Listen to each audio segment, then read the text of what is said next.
Броят на децата, които пишат с лявата ръка, нараства, твърдят експерти. Защо е така? Има ли обяснение? Дали това е повод за притеснение? И трябва ли да настояваме децата ни да пишат с правилната, според общото мнение, ръка? Олга Василева продължава. Писането по принцип си е трудна работа, разказват първолаците. Много бяха трудни ченгелите, не знаех как да ги накланям, като ги пиша. И за чертата и малко я изкривявах. Когато има малко домашни, ги пиша на хубаво и бързо, а когато са много, ги пиша бавно и се старая. Днес часовете по краснопис не са достатъчно, според мен, тъй като вкъщи родителите са много ангажирани.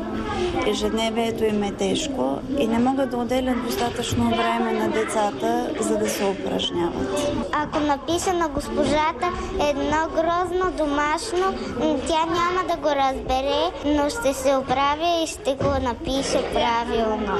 Когато видя някой красив почерк и виждам, че този човек, който го е написал, е много умен. Децата, пишещи с лявата ръка, стават все повече. Аз мога и с лявата, и с дясната, но ми е по-лесно с лявата. И аз мога и с двете и съм като фокусник.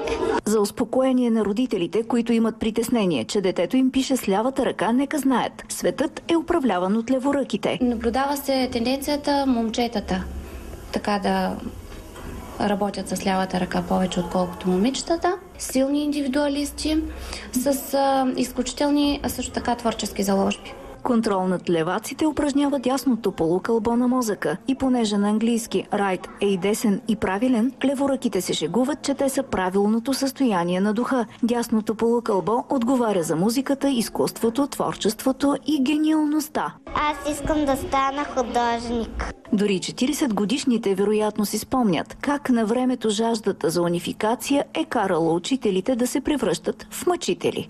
Освен педагогически съветник съм и левичар и съм майка на дете, което също пише с лявата ръка. Не смятам, че е необходимо да налагам такъв натиск, имайки спомен от това, от начина, по който аз бях научена да пиша с дясната ръка. Дай с правилната ръчичка.